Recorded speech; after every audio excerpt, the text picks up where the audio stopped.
We return, of course, to our leading story, the judgment coming out of the High Court in Pretoria that has found that the public protector had no jurisdiction to investigate the CR17 campaign. For more on this, I'm joined via Skype by Professor Pierre de Vos, constitutional law expert. Prof, it's good to have you with us. In a nutshell, what are the key findings of the court today in the matter of the president versus the public protector?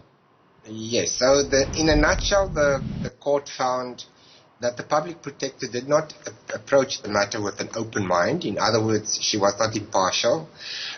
That led her to make many mistakes of law and factual mistakes. The mistakes in law, for example, the most egregious was that she quoted a completely irrelevant piece of legislation when she tried to justify her finding of money laundering.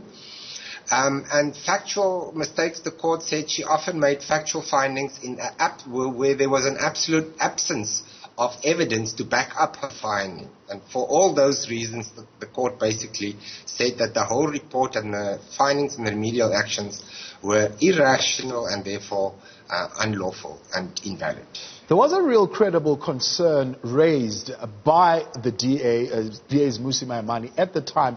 And really it's about a question of transparency, it's about a question of accountability and being able to hold the executive accountable. And of course the moral question around a president receiving huge sums of money from would-be sponsors or donations for his campaign to be president, being a deputy president at the time. And the concern is around really the fact that, Prof, as the executive, a president can pretty much put together a couple of friends and say, go fundraise for me, for my campaign, and I become president. They'll take this to court, and the court will say, no, this was a private matter, just private individuals raising funds for their own internal party politics. Well, of course, it's a huge problem, and up till today, it remains a problem for everybody. At the moment, the law is not yet enforced that requires even a political party to reveal their funding. There was a huge battle for about 10 years to get the parliament to pass legislation to at least force political parties to reveal their funding, because, of course, if you receive money, there's going to be a suspicion that you're going to do it a favor in return. There is no regulation in South Africa dealing with when you're an individual politician and you campaign for a position in your political party, as Cyril Ramaphosa did, as Nkosazana Dlamini-Zuma did, and others did, that you have to reveal your sources of income, how much they gave. That clearly is a problem. The parliament should fix it. So what the courts are saying, as much as this could be a problem, the public protector had no jurisdictional competence to do that investigation. Yes, so in the same way that the public protector cannot investigate you because you lent your friend money and your friend in return gave you a Gatsby or whatever, she cannot investigate another private company who receives money through another private person. That is not a jurisdiction. It doesn't mean that there's not a problem. It just means that some things she cannot investigate because her power doesn't reach there.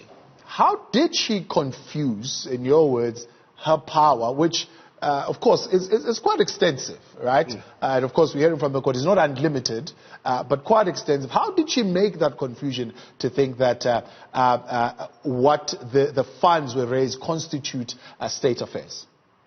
Yes, I think she did it through sort of like a long chain of logical jumps. And she basically said because the president, if he becomes the president, he is going to have the power of a president. So if you donate to his campaign, that might lead to him, when he becomes the president, being beholden to you. The only problem with that argument was there was no evidence to suggest that there was that link. So that didn't really work. Yeah, and as far as the reckless claim of money laundering is concerned, speak to that. What did the courts find? Well, the court went into a long explanation, I think for the public protector's benefit, to explain to her what money laundering is. The court said money laundering is when two parties conspire, they conspire to hide the origins of money that was against criminal grounds.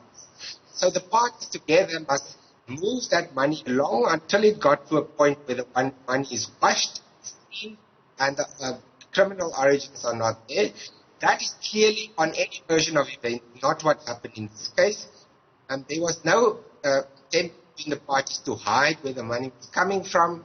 And for that reason, there is no legal or factual basis to find that there was money laundering in this case. All right, Prof, I'm not quite sure what's happening to that connection, seemingly losing that network a bit, but I'm going to attempt and ask you another question. Let's see if it will be able to hold at this particular point. There is, of course, the question of the prosecutorial independence of the NPA, and that question came very strongly. The public protector saying, well, just like the previous public protector had, for example, a right to say, establish a commission of inquiry, she also has a right to direct the NPA to actually conduct an investigation.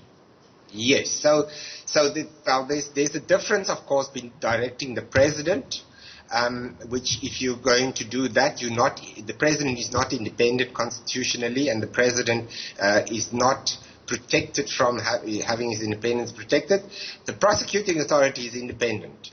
It cannot be ordered by anyone, whether it's a politician, the public protector, or whatever, who to investigate and who to prosecute. So there's that distinction. Of course, whether the order by the former public protector to the president to appoint a commission of inquiry, whether that is constitutionally valid, I'm not so sure that it was, but yes, in any case, there is a matter of the difference in degree at least, because if you're going to order the prosecuting authority to investigate, you are blatantly interfering with their independence, and that's not acceptable. And there is, at length, I think, the court going into the punitive costs, because she, of course, put forward that this will limit her independence and would prohibit her from actually doing her work. Speak to that. What did the court say? Well, the court relied on the previous judgment from the Constitutional Court on punitive damages, saying that this does not necessarily attack the independence of the body. It's actually holding the body accountable so that it acts according to its constitutional mandate and to the high expectations that the Constitution expect from public protector, person like the public protector. And it said her behavior was so egregious, dishonest, lacking in basic competence, that the court needs to do something to try and get the public protector to do better. A likelihood of this being challenged all the way to the Concord. I mean, many have already suggested that certainly this would be something that the Concord would need to ventilate on. Well, some of the issues, I think, are beyond redemption. They're not going to be overturned on appeal. There might be some issues, for example, the question that Amabungani rose about whether there shouldn't be some kind of legal regulation of this private money that flows during election campaigns for politicians. That might have to go to the Constitutional Court. But most of the findings of the High Court, I think, are so obvious that it would be surprising if they find that there is any grounds for appeal and they grant leave to appeal. Constitutional law expert Pierre de Vos, appreciate your time. Thank you for chatting to us this afternoon.